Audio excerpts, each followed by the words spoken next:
ఒంగోలు నగరంలోని శ్రీ మారుతి హరేరామ నగరం నందు వేంచేసి ఉన్న శ్రీ అనంత కోదండరామ స్వామివారి ఆలయంలో స్వామివారి కళ్యాణ మహోత్సవ కార్యక్రమం కన్నుల పండుగగా సాగింది.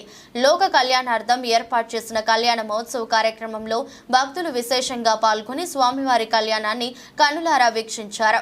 ఈ కళ్యాణ మహోత్సవ కార్యక్రమంలో అడపాల అయ్యప్ప దంపతులు పాల్గొని స్వామివారి కళ్యాణాన్ని శాస్త్రోక్తంగా నిర్వహించారు. ఆలయ అర్చకుల మంత్రోచ్చనాల మంగళ వాయిద్యాల నడుమ సాగిన కళ్యాణం అత్యంతం కన్నుల పండుగగా జరిగింది. ఈ కళ్యాణ మహోత్సవ ఘట్టాన్ని భక్తులు విశేషంగా వీక్షించి స్వామివారి కృపకు పాత్రులయ్యారు. అనంతరం భక్తులకు స్వామివారి తీర్థ ప్రసాదాలను అందజేశారు.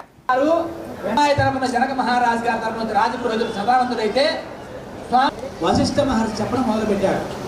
అవునా అవునా ముందు 38 మంది ఉన్నారు.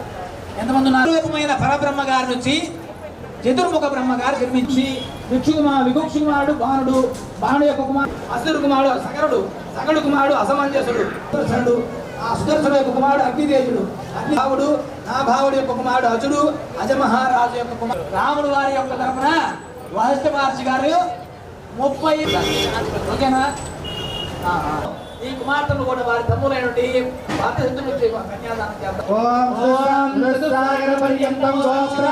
అజమహారాజవర్మణ పౌత్రాయ అయినటువంటి వశిష్ఠ గోత్రోద్భవాయ దుస్సాగరపర్యంతం గోబ్రాహ్మణేభ్యః శుభం భవతు. త్రిభువనాతీతాయ దుస్సాగరపర్యంతం గోబ్రాహ్మణేభ్యః శుభం భవతు. శ్రీరామ్ చెప్పండి.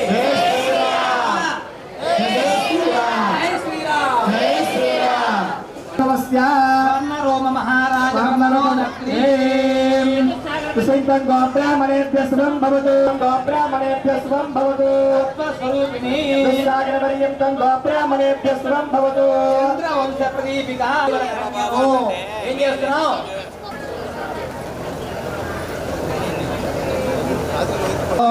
స్వామివారికి అమ్మవారికి కన్యాదాన కార్యక్రమం జరగబడుతుంది. కలిస్తే కనక సంపన్న కనక బయట రాంచండి. కన్యాన్ కనక సంపన్న కనక భరణే కన్యాన్ కనక సంపన్న